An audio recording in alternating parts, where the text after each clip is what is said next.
जुगाड़ू ससुराल की देसी खेती। ये लीजिए बहन जी, आपकी आधा किलो गोभी और आधा किलो भिंडी और साथ में ये फ्री धनिया। भैया ये आपके पैसे। वैसे भैया आपने अपने ठेले पर ये खराब सब्जी क्यों रखी हुई है? इस तरफ सारी साफ सुथरी हरी ताजी सब्जियां हैं और इधर ये खराब निशान पड़ी। इन्हें यहाँ नीचे डाल दो ना, गायें आएगी तो खा लेगी। अरे बहन जी, ये सब्जियां तो अभी बिकेंगी, इसे लेने के लिए ग्राहक आने ही वाले होंगे। भैया ये सब्जियां तो फेंकने लायक है, भला इसे कौन खरीदेगा? सब्जी खरीदने आई मधु सब्जी वाले की बात सुनकर इतना बोल ही रही होती है कि तभी वहाँ हाथों में सब्जी का थैला लिए एक आशा नाम की औरत आती है। भैया सब्जी छाट कर रख दी थी आपने, इस थैले में डाल दीजिए। आशा की बात सुनकर सब्जी वाला वो सड़ी कली और निशान पड़ी हुई सब्जियों को आशा के थैले में डाल देता है और आशा उस सब्जी वाले को 20 रुपए देती है, जिसे देखकर वो सब्जी वाला, अरे काहे के 20 रुपए, 30 रुपए की सब्जी है, सारी लाओ और 10 रुपए और दो। भैया और दिनों के हिसाब से तो आज सब्जियां कुछ ज्यादा ही खराब लग रही हैं और कितने निशान भी है इन पर। 20 रुपए सही है इसके? इसे थोड़ा साफ करके बेचने पर लोग 50 रुपए में खरीद कर लेकर जाएंगे। 10 रुपए दो या तो सारी सब्जी वापस रख दो। सब्जी वाले की बात सुनकर आशा अपने बटुए से अब 10 रुपए का नोट निकालकर उस सब्जी वाले को दे देती है, जिसे देखकर आरती और मधु, मुझे ऐसा क्यों लग रहा है कि तुम्हें कहीं देखा है। अरे आरती, ये तो वही है जो हमारी पिछली गली में रहती है। अरे जिसका वो छोटा सा घर है। अरे हाँ याद आया, तुम भी सारी सब्जी ले जाती हो पकाने के लिए। अरे ये सब तो फेंकने लायक है, तुम इसमें से पकाओगे क्या? हाँ लेकिन वो अभी घर के हालात कुछ ठीक नहीं है ना, तो इसलिए मैं ये थोड़ी सस्ती सब्जी ले जाती हूँ घर के लिए। अरे सस्ती नहीं, बेकार बोलो। घर के हालात ठीक नहीं है, बात समझ आती है, लेकिन इस तरह की सब्जियां कौन खाता है? इसे खाकर बीमार पड़ना है क्या? रहने दे मधु, इन गरीबों को समझाने का कोई फायदा नहीं है। हमें तो बस लगता है इनके पास पैसा नहीं है, लेकिन इनके पास बहुत पैसा है। पता नहीं इतना पैसा रखकर ये लोग जाएंगे कहाँ। आरती और मधु की ऐसी बातें सुनकर आशा को थोड़ी शर्म महसूस होती है और वो फौरन अपनी सब्जी का थैला लिए सीधा घर पर आ जाती है। आशा बहू आ गई तू? आ जाने में काफी वक्त लग गया है। पता है बच्चे कब से खाना खाने के लिए कह रहे हैं। आज तो मुझे भी शाम से ही भूख लग गई है। माँ जी वो आगे वाला रोड बन रहा है ना, तो पीछे वाले रोड से आई थी, इसलिए टाइम लग गया। मैं भी खाना बना देती हूँ। आशा अपनी जेठानी के साथ अब सब्जियां को छाटने के लिए बैठ जाती है, तो वहीं माया आटा गूंथ रही होती है। इस बार तो आटा भी काफी जल्दी खत्म हो गया। 2 दिन के लिए ही आटा बचा है, फिर क्या करेंगे हम? इतनी जल्दी आटा कैसे खत्म हो गया? पूरे दिन भर में मुश्किल से 2 वक्त का खाना तो खा पाते हैं हम। अर्जुन का काम भी पिछले 3 महीने से मंदा पड़ा है, अब राशन कहाँ से आएगा? माँ जी आप चिंता क्यों कर रही है, कुछ न कुछ जुगाड़ निकल ही जाएगा। वैसे आशा आज तुम ये सब्जियां कहाँ से लेकर आई हो? ये कुछ ज्यादा ही खराब नहीं है, आधे से ज्यादा तो फेंकने में ही चली गई। क्या करूं भाभी, सब्जी वाले के पास यही सब्जी बची थी और तो उसने सब्जी के भी 30 रुपए लिए। रत्ती भर तो सब्जी है, सब कैसे खाएंगे? अब हर बार की तरह इस बार भी सब्जी में पानी ही मिलाना होगा, तभी सबकी प्लेट में आधी आधी कटोरी सब्जी आएगी। सब्जी बनाते हुए संगीता ढेर सारा पानी डाल देती है, तो वहीं माया सभी घर वालों के लिए एक एक रोटी बना देती है। थोड़ी देर में अर्जुन आ जाता है और अब सभी एक साथ बैठकर खाना खाते हैं।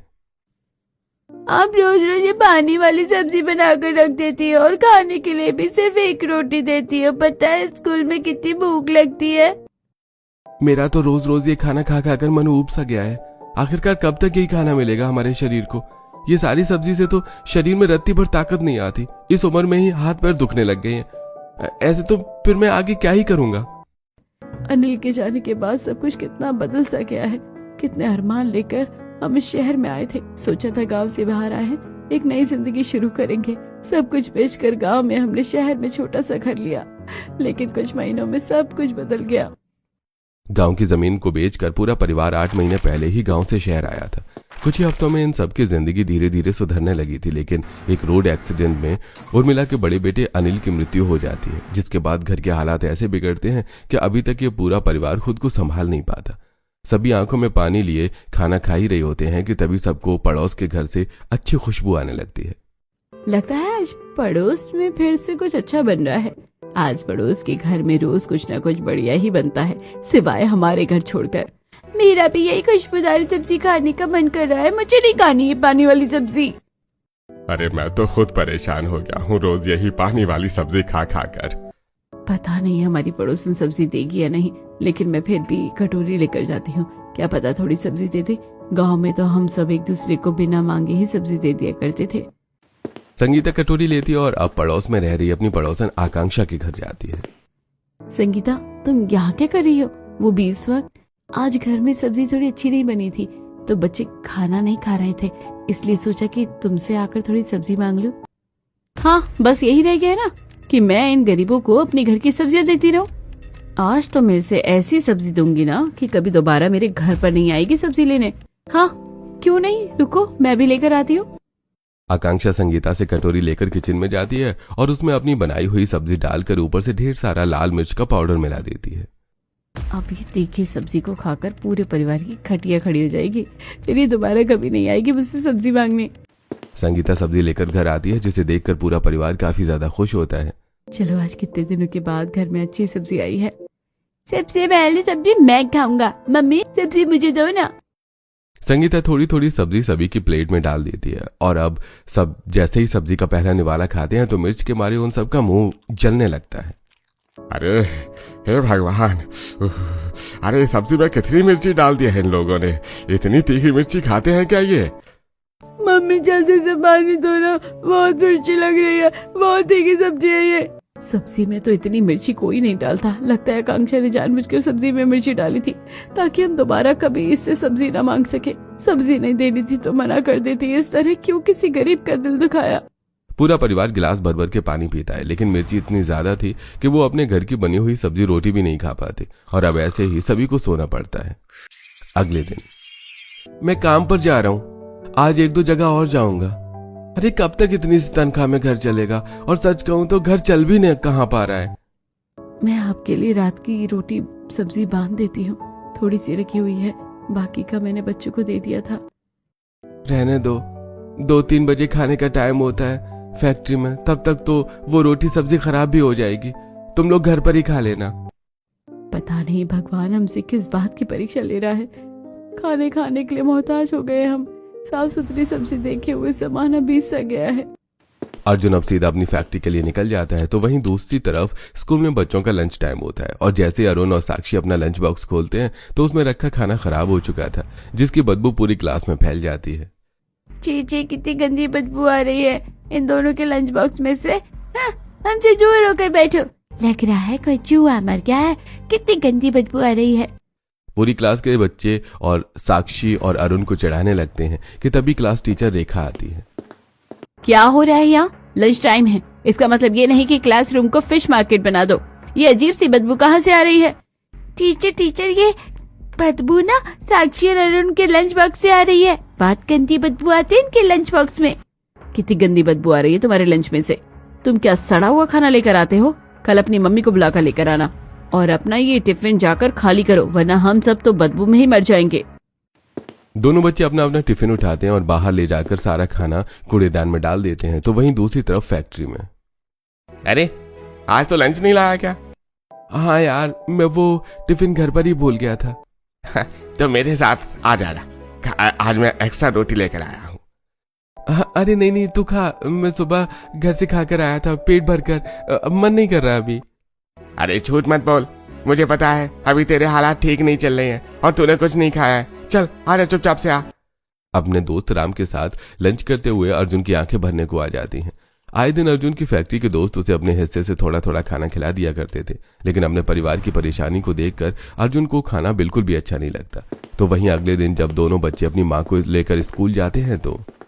जी मैडम जी, आपने बुलाया था? हाँ आशा जी, मैंने आपको बुलाया था।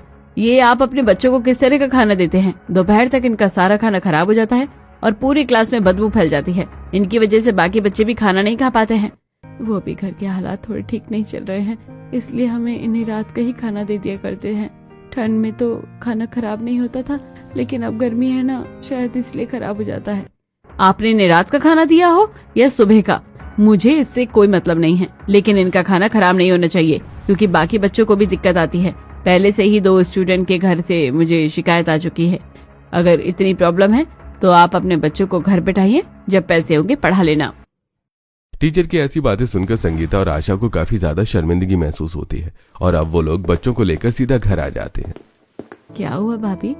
हम जब से स्कूल से निकले हैं आप पूरे रात से चुप थी। टीचर की बातों को ज्यादा देर तक मत सोचिए।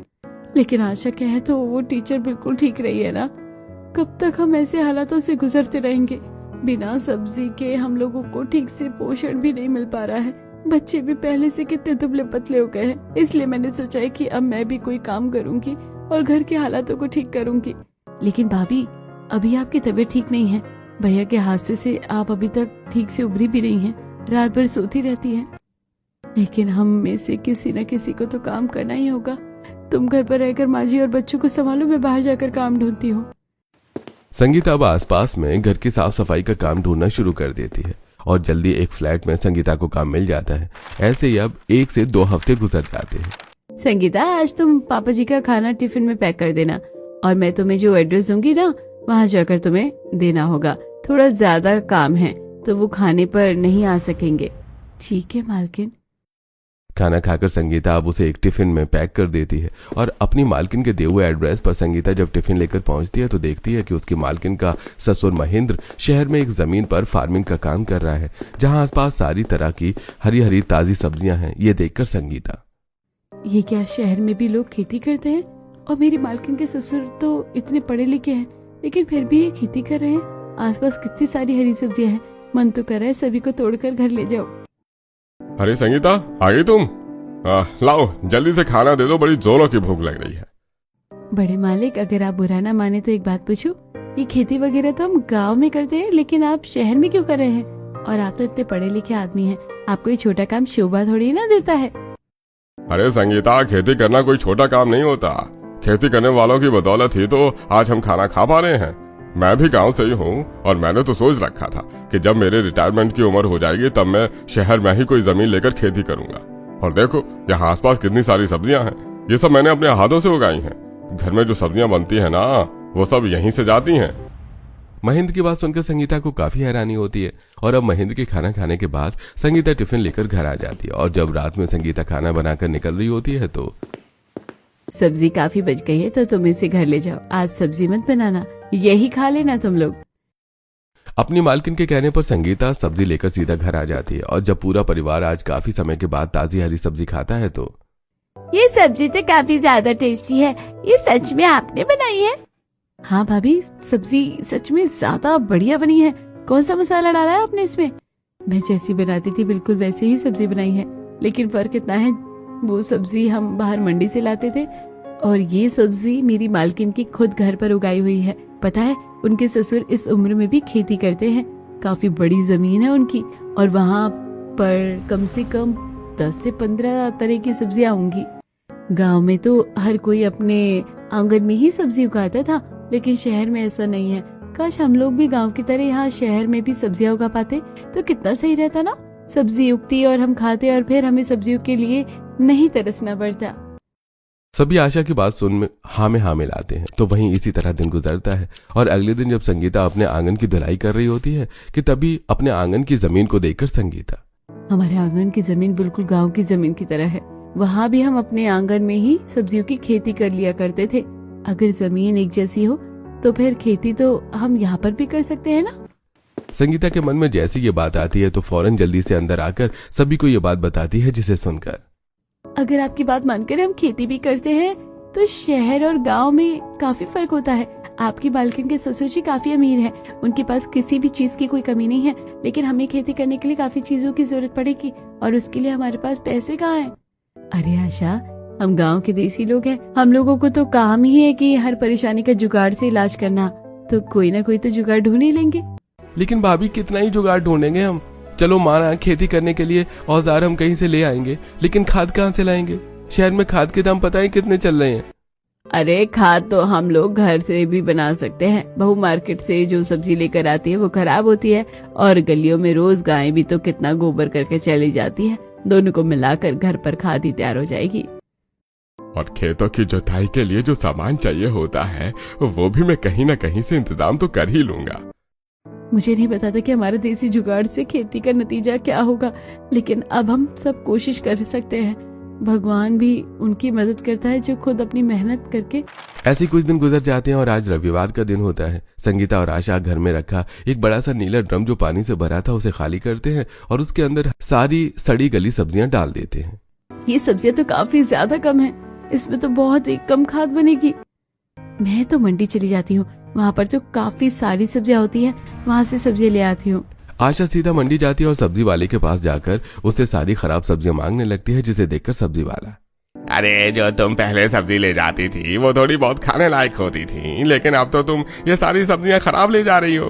अरे इसे तो कोई जानवर भी नहीं खाएगा, क्या करोगी इसका? ये आपके किसी काम की नहीं है तो हमें दे दीजिए। इतनी पूछताछ का क्या फायदा, कुछ न कुछ तो कर ही लेंगे हम। आशा कई सारी सब्जी वालों के पास से सड़ी हुई सब्जियां भरकर इकट्ठा कर लेती है, तो वहीं दूसरी तरफ माया, साक्षी और अरुण के साथ गली मोहल्ले के बाहर से गोबर इकट्ठा कर रही होती है। बुआ वो देखो यहाँ पर भी ढेर सारा गोबर पड़ा है, उसे पन्नी में इकट्ठा कर लो। मैं भी यहाँ से गोबर इकट्ठा कर रही हूँ, इतना सारा गोबर खाद के लिए सही रहेगा। ये तुम लोग क्या कर रहे हो, गोबर क्यों इकट्ठा कर रहे हो? छी, तुम जैसे गरीबों से तो बस यही उम्मीद की जा सकती है। आसपास से गुजर रहे लोग माया को काफी ज्यादा ताना दे रहे होते हैं, लेकिन सबकी बातों को नजरअंदाज करके माया गोबर इकट्ठा करती है और सीधा घर ले आती है, जहां वो सभी मिलकर ड्रम के अंदर बाकी लाई हुई सब्जियां और गोबर डाल देते हैं। धीरे धीरे बीतने दिनों के साथ साथ खाद बननी शुरू होने लगती है, लेकिन खाद से निकल रही बदबू की वजह से आसपास के लोगों को परेशानी शुरू हो जाती है। पता नहीं इन लोगों ने अपने आंगन में क्या सड़ा के रखा है, 2-3 दिन से लगातार बदबू आ रही है। बदबू से परेशान कुछ पड़ोसी अब उनके घर आते हैं। तब लोगों ने क्या सड़ा दिया है, पता है कितनी गंदी बदबू आ रही है, मैं तो ठीक से खाना भी नहीं खा पा रही हूँ। हम अपने आंगन में खेती करने का सोच रहे हैं ना, तो उसके लिए खाद बना रहे थे, और जब खाद बनता है तो उसमें ये बदबू तो आएगी, सिर्फ 2-4 दिन की बात है, फिर खाद बनकर तैयार हो जाएगी। तुम्हारी खाद बनने के चक्कर में हम लोगों का तो दम ही घुट रहा है। आसपास के पड़ोसियों को इतना भड़कता देखकर संगीता और आशा के पास अब कोई रास्ता नहीं बचता और अब वो इस ड्रम को ले जाकर घर के अंदर रख देते हैं। बहू, हमने खाद बनने के लिए तो रख दी है और कुछ दिनों में वो बन जाएगी, लेकिन सब्जियों के बीज का क्या करें, वो कहाँ से लेकर आएंगे हम लोग? माँ, भाभी जो सस्ती मंडी से सब्जियां लेकर आती है उसमें से कई सारी सब्जियां काफी पकी होती है, हम उनके बीज निकाल कर रख लेंगे और वही खाद में डाल देंगे। अरे वाह माया, तुम्हारा दिमाग तो बिल्कुल किसान की तरह काम कर रहा है। देखा माँ जी, मैंने कहा था ना कि हमारा देसी परिवार जुगाड़ करके खेती कर लेगा। इस तरह 2-4 दिन गुजरते हैं और अब खाद बनकर पूरी तरह से तैयार हो जाती है, जिसे देखकर मिथिलेश और अर्जुन दोनों आंगन में जुताई का काम शुरू कर देते हैं। मुझे भी जुताई करनी है आप लोगों की तरह, मुझे दो ना हल। अरे जब आप बड़े हो जाओगे ना तब करना, ये हल काफी भारी है, मुझसे खुद नहीं उठ रहा, आप कैसे उठाओगे? पापा जी दे दीजिए इसे, वरना यही जमीन पर लेट कर जिद करने लगेगा। मिथिलेश अरुण को हल दे देता है। नन्ना सा अरुण हल को उठाने के बजाय खुद ही नीचे गिर जाता है, जिसे देखकर सब वहीं हंसने लगते हैं। इसी तरह पूरा परिवार खेतों जुताई करके उस पर खाद डाल देता है और ऊपर से इकट्ठा किए हुए बीजों को डालकर फिर से उस पर खाद की एक और परत डाल देते हैं। मम्मी, अब इसमें इसे सब्जी कब उगेगी? कल रात तक उग जाएगी ना सब्जियाँ? सब्जियों में तो अभी काफी समय लगेगा, कई हफ्ते लग जाएंगे सब्जियाँ उगने में। बस हमें रोज अपनी फसलों का अच्छे से ध्यान रखना होगा। अब समय यूं ही गुजरता रहता है। पूरे मोहल्ले भर में यही एक ऐसा परिवार था जो अपने आंगन में सब्जियों की खेती कर रहा था, जिसे देखकर आसपास रह रहे कई सारे अमीर लोग उनका काफी मजाक उड़ाते हैं। ये कोई छोटा मोटा गांव लग रहा है जो यहाँ पर खेती करना शुरू कर दी। तुम्हें क्या लग रहा है कि यहाँ पर सब्जियां उगेंगी? जब मुंह से कुछ अच्छा नहीं निकलता ना तो बुरा भी नहीं निकलना चाहिए। जब भी मुंह खोलती हो हमेशा बुरी बोलती हो। राहु केतु के काल में पैदा हुई थी क्या तुम? उर्मिला की ऐसी बातें सुनकर मनोरमा का मुंह बंद हो जाता है और अब ऐसे ही समय गुजरता रहता है। माया अपने आंगन में उगी हुई सब्जियों के साइड में लकड़ियों से एक स्टैंड बनाकर हल्की हल्की जमीन से निकल रही सब्जियों की बेल को उस पर टांगने लगती है, जिसे देखकर संगीता, ये क्या कर रही हो तुम? लौकी तोरी जैसी सब्जियों के तो बेल होते हैं ना, तो मैंने उनको छोटी छोटी उगी बेलों को इन लकड़ियों के सहारे टांग दिया है। अब ये सारी सब्जियां आराम से बेल पर उग जाएंगी और हमारे पास फिर से और सब्जियों की खेती के लिए थोड़ी जगह बच जाएगी। ये तो मैंने सोचा ही नहीं, ये सारी सब्जियां तो आराम से बेल पर उग जाएंगी तो हमारे पास काफी सारी जमीन बचेगी, उस पर हम और भी सब्जियों की खेती कर सकते हैं। अब धीरे धीरे दिन गुजरने लगते हैं। गांव की तरह ही शहर में खेती करने की वजह से खेत के आसपास हर वक्त काफी सारे कौवे उड़ते आते रहते थे, जिसे देखकर पड़ोस के बच्चे काफी डरते हैं। रोहन बेटा, क्या हुआ तुम्हें?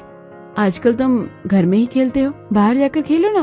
हम बाहर नहीं जाएंगे, पता है वो पड़ोस वाली आंटी है ना, उनके घर के आसपास ढेर सारे कौवे रहते हैं, मुझे उनसे बहुत डर लगता है।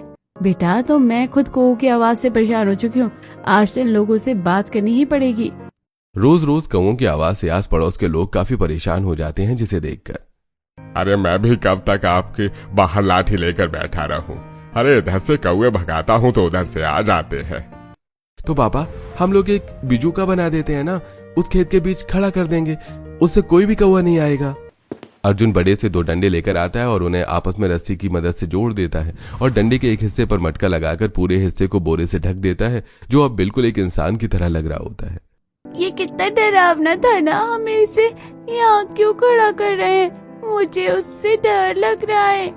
अरे बेटा ये असली का थोड़ी ना है, इसे बिजू का कहते हैं। गांव में लोग अक्सर इसे खेत में खड़ा कर देते हैं, इससे कोई भी पक्षी वगैरह हमारे खेतों में नहीं आते। जुगाड़ से बिजू का बनाने के बाद वो लोग खेत में से उसे खड़ा कर देते हैं, जिससे अब दूर दूर तक कोई भी कौवा उनके खेत में नहीं आता। इसी तरह समय गुजरता रहता है। उर्मिला आज बाहर गली में इधर से उधर टहल रही होती है कि तभी उसे कई लोगों के घरों के बाहर गमले दिखाई देते हैं, जिसमें काफी सारे अलग अलग तरह के पौधे और सुंदर सुंदर फूल उगे हुए होते हैं। इन गमलों को देखकर याद आया, घर में 3-4 पानी के गैलन रखे हुए हैं, अगर उन्हें काट कर उसमें खाद मिट्टी भर दी जाए तो उसमें भी सब्जियां उग सकती हैं। जितनी ज्यादा सब्जियां होंगी उतना ज्यादा फायदा होगा। उर्मिला घर आकर सारी बात अपनी बहू और बेटी को बताती है, जिसे सुनकर अब वो घर में रखे गैलन को चाकू की मदद से बीच हिस्से से काट लेते हैं, जिनमें वो खाद मिट्टी डालकर जोतने लगती हैं। माँ इसमें से भी सब्जियां निकलेंगी ना? हाँ अरुण बेटा, इसमें से भी सब्जियां निकलेंगी। वक्त गुजरता रहता है। हल्की हल्की बेलपत्ती से अब छोटी छोटी सब्जियां निकलनी शुरू हो जाती हैं, लेकिन धीरे धीरे उनमें कीड़े भी लगने लगते हैं, जिसे देख मिथिलेश। अरे किसान तो सब्जियों की खेती पर कीटनाशक दवाई डाल देते हैं, जिससे सारे कीड़े मर जाते हैं और सब्जियों को भी नुकसान नहीं होता। लेकिन कीटनाशक दवाई तो काफी महंगी आती है, हम लोग कैसे लेंगे? तनख्वाह आने में भी अभी समय है, अगर उसका इंतजार किया तो सारी सब्जियों की फसल खराब हो जाएगी। भाभी जो पैसे लेकर आई थी ना वो भी राशन में खत्म हो गए, अब क्या करें? जब मैं छोटी थी तो मेरे बाबा के दोस्त घर पर आते थे, वो अक्सर अपने खेतों में कीटनाशक दवाई डालने के बजाय नीम का तेल डाला करते थे। अगर हम भी वही डाले तो? नीम का तेल कीड़े मकोड़ों के लिए जहर की तरह काम करता है। एक बार डालकर देखने में क्या बुराई है? घर के पास ही नीम का पेड़ है, वहां से मैं नीम तोड़ कर ले आऊंगी। आशा पास के ही नीम के पेड़ से ढेर सारी नीम की पत्तियां तोड़कर ले आती है, जिनके इस्तेमाल करके अब वो घर में ही नीम का तेल बनाती है और उन्हें फसलों पर छिड़क देती है, जिससे धीरे धीरे करके सारे कीड़े मकोड़े मर जाते हैं और उनकी फसल खराब होने से बच जाती है। इसी तरह समय गुजरता है और अब सामने पड़ोस में रहने वाले संजय के परिवार में आज कुछ डीलर आए होते हैं। तो सर कैसा लगा आपको हमारा घर? वैसे तो इसकी मार्केट वैल्यू 2 से 3 करोड़ रुपए है, लेकिन मैं आपको इसे सिर्फ 1.5 करोड़ में बेच रहा हूँ। देखिए वो तो ठीक है, लेकिन ये सामने क्या हो रहा है? यहाँ से सामने का व्यू कितना बेकार है। हम जिन कस्टमर को ये घर देंगे, अगर उन्हें व्यू पसंद नहीं आया तो? अरे ये तो बेचारे गरीब लोग हैं, थोड़े बहुत आंगन में खेती कर रहे हैं, भला इनसे क्या दिक्कत हो सकती है? देखिए रहने वालों को दिक्कत हो सकती है, हम अभी कुछ नहीं कह सकते, कल तक आपको बता देंगे हमें घर लेना है या नहीं। इस गरीब देसी परिवार की खेती की वजह से संजय की करोड़ों की डील चली जाती है, जिससे गुस्सा होकर संजय इस गरीब परिवार के घर आकर उनसे लड़ना शुरू कर देता है।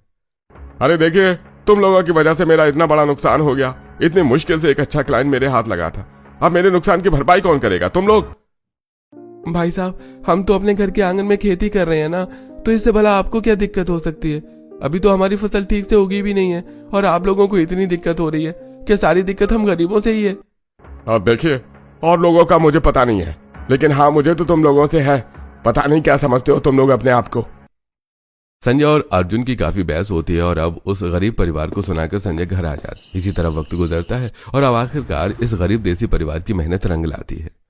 कि देखिए माँ जी, आखिरकार हमारे आंगन में सब्जियां उगी गई। देखा, हम सबकी जुगाड़ू देसी मेहनत का नतीजा है। मैं तो आज इन सभी सब्जियों से काफी कुछ बनाने वाली हूँ। मैं तो बेताब हूँ अपने आंगन की उगी हुई सब्जियों को खाने के लिए। आज कई महीनों बाद हमारे घर में कुछ अच्छा बनेगा।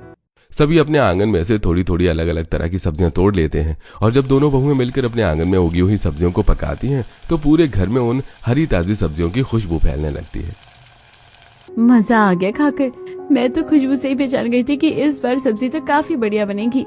ये तो बिल्कुल वैसा ही स्वाद लग रहा है जैसा संगीता भाभी अपनी मालकिन के घर से सब्जियां लेकर आती है। अब जाकर लग रहा है इतने महीनों बाद में कुछ गया है पेट में। मैं तो सिर्फ सब्जी ही सब्जी खाऊंगा। इन सब्जी के सामने तो पनीर और चिकन भी फेल है। हाँ चाची और मम्मी, सब्जी सच में काफी टेस्टी बनी है। सभी लोग सब्जी की काफी ज्यादा तारीफ करते हैं। तो वहीं पड़ोस से कमलावती और मनोरमा नाम की दो औरतें अचानक उनके घर आ जाती हैं। अरे उर्मिला बहन, क्या बना रही हो ऐसा जो हमारे घर तक खुशबू आ रही है? अरे हमने तो बस मामूली सब्जी बनाई है। हमारे आंगन में तो सब्जी उगी थी ना, तो अब वो खाने लायक हो चुकी थी, तो बस बहू ने वही बनाया है। मामूली सब्जियों से इतनी अच्छी खुशबू आ रही है। अरे जब खुशबू ही इतनी बढ़िया है तो स्वाद में कितना अच्छा होगा। बहू जरा तुम एक कटोरी सब्जी दे दो। जो परिवार दूसरे घर की एक कटोरी सब्जी के लिए तरसता था, अब वही परिवार अपने पड़ोसियों को कटोरी भरकर सब्जी देता है, जो उन्हें काफी पसंद आती है। तो वहीं अब संगीता पहली बार अपने घर में बनी हुई सब्जी ले जाकर अपनी मालकिन और उनके ससुर को चखाती है, जो उन्हें भी काफी पसंद आती है। अरे भाई, ये सब्जी तो वाकई काफी बढ़िया बनी है। देखा, घर में उगी हुई केमिकल मुक्त सब्जियों का स्वाद। हाँ, और सेहत के लिए भी ये सब्जियां सबसे ज्यादा अच्छी होती हैं। वरना आजकल तो मार्केट में शायद ही कोई ऐसी सब्जी होगी जिसमें केमिकल का इस्तेमाल न किया गया। वैसे संगीता, तुम्हारे घर वाले इन सब्जियों को ठेले पर बेचकर कितना ही कमा लेते होंगे, और तुम लोग तो बाकी सब्जी वालों के मुकाबले काफी कम दाम में बेचते हो, तो इससे तुम्हारा क्या ही फायदा होता होगा। तुम ये बड़ी मंडी में क्यों नहीं बेचते? थोक माल के हिसाब से बेचोगे तो पैसे ज्यादा भी आएंगे और माल भी अच्छा खासा बिक जाएगा। लेकिन मालकिन, थोक माल के हिसाब से सब्जी बेचने के लिए उतनी सब्जियां भी तो होनी चाहिए। हमारे पास तो काफी कम सब्जियां हैं। अरे तो फिर एक जमीन क्यों नहीं ले लेते? अपने घर के आंगन की जमीन के साथ साथ उस जमीन पर भी खेती करना। और नहीं तो क्या। और रही बात पैसों की, तो जितने तुम्हारे पास है उतने तुम लगा लो और बाकी के हम लोग लगा लेंगे। यामिनी और महेंद्र की बात सुनकर संगीता काफी ज्यादा खुश होती है और अब घर आकर सारी बात अपने परिवार वालों को बताती है, जिसके बाद अब महेंद्र और यामिनी से पैसे लेकर वो लोग एक काफी अच्छी और उपजाऊ जमीन लेते हैं, जिस पर वो जल्द ही खेती करना शुरू करते हैं। सुनी जी, मैं काफी ज्यादा खुश हूँ, लेकिन थोड़ी घबराहट हो रही है। हमारा आंगन तो काफी छोटा है, अगर उसमें उगी हुई सब्जियां खराब भी हो जाती है तो शायद हमें दुख नहीं होता, लेकिन यहाँ अगर हमसे कोई गलती हो गई और ऊपर से हम पर कर्ज भी है। अरे सच कहूं तो मैं भी थोड़ा परेशान हूँ, लेकिन हम मेहनत तो पूरी करेंगे और मुझे पूरा यकीन है कि अब भगवान हमारे साथ शायद कुछ गलत नहीं करेगा। पूरा परिवार मिलकर उस जमीन की जुताई करता है और अब धीरे धीरे उस पर भी अच्छी खासी सब्जियों की फसल उगनी शुरू हो जाती है, जिससे समय के साथ साथ अब उनके हालात भी पहले से काफी बेहतर हो जाते हैं। अरुण, तुम लंच बॉक्स में क्या लेकर आए हो? तुम्हारे लंच बॉक्स में से काफी अच्छी खुशबू आती है। क्या मैं तुम्हारी सब्जी खा सकता हूँ? मुझे भी तुम्हारी सब्जी खानी है। मेरी मम्मी ने जो बनाई है उसमें तो कोई टेस्ट ही नहीं है। जो बच्चे पहले अरुण और साक्षी के टिफिन बॉक्स को देखकर मुंह बनाते थे, अब वही बच्चे उन दोनों के टिफिन से सब्जियां ले लेकर खाते हैं। तो वहीं दूसरी तरफ, अरे मोनिका बहन, तुम भी क्या मंडी जाकर सब्जियां लाती हो? अरे इन लोगों से ही ले लिया करो, काफी कम दामों में सब्जियां मिल जाती है, और तो और सारी सब्जियां ताजी होती है, स्वाद में भी एक नंबर लगती है। ज्यादातर पड़ोसी भी अब उसी परिवार से सब्जियां लिया करते थे। इसी तरह कुछ वक्त और गुजर जाता है और एक दिन, डॉक्टर, मेरे बच्चे को क्या हो गया है? सुबह से उल्टी पर उल्टी कर रहा है। आई थिंक आपके बेटे को फूड पॉइजनिंग हो गई है। जरूर इसने कुछ बाहर का उल्टा सीधा खाया है। अरे भैया, ऐसा तो हो ही नहीं सकता। मेरा बेटा तो हमेशा घर का ही खाना खाता है। हमारी गली में रोज एक सब्जी वाला आता है, मैं उससे ही घर के लिए रोज ताजी हरी सब्जियां लेता हूँ। देखिए, जरूरी नहीं है कि बाहर के खाने से ही आजकल लोगों को फूड पॉइजनिंग हो। आजकल मार्केट में लोग सब्जियों में भी काफी भारी मात्रा में मिलावट कर रहे हैं। लगता है उसी मिलावट का असर है ये। संजय और प्रेरणा दोनों काफी परेशान होते हैं। तो वहीं जब ये सारी बात आशा और संगीता के घर वालों को पता चलती है, तो उन्हें प्रेरणा और संजय के बच्चे की काफी फिक्र होती है, और अब आशा खुद हरी सब्जियों का सूप बनाकर प्रेरणा के घर लेकर आती है। प्रेरणा बहन, मैं ये सब्जियां का सूप लेकर आई हूँ, और डरिए मत, ये कोई केमिकल वाली सब्जियां नहीं। आप तो जानते हैं हम लोग खुद ही सब्जियों की खेती करते हैं। आशा से सूप लेकर प्रेरणा अपने बच्चों को पिला देती है, और अब आशा और संगीता रोज प्रेरणा के बच्चों के लिए सब्जियों से बना ताजा सूप पिलवाती हैं, जिसे पीकर उनके बच्चे की हालत में काफी सुधार आता है। और ये सब देखकर संजय आज उनके घर आता है, जिसे देख, अरे संजय भाई साहब, आप? देखिए, मैंने जो आप लोगों के साथ उस दिन बर्ताव किया था उसके लिए मैं माफी मांगने आया हूँ, और थैंक यू सो मच। आप लोगों की वजह से सच में मेरे बेटे की सेहत में काफी सुधार आया है। अरे इसकी कोई जरूरत नहीं है, मेरे बच्चे की तरह ही आपके बच्चे भी हैं, और आप एक बाप का दर्द तो मैं ही समझ सकता हूँ। इसी के साथ अब अर्जुन और संजय के परिवार के रिश्ते भी ठीक हो जाते हैं, और इसी के साथ अब पूरा परिवार अपने इसी काम को आगे बढ़ाता है और एक अच्छी खासी जिंदगी जीता है।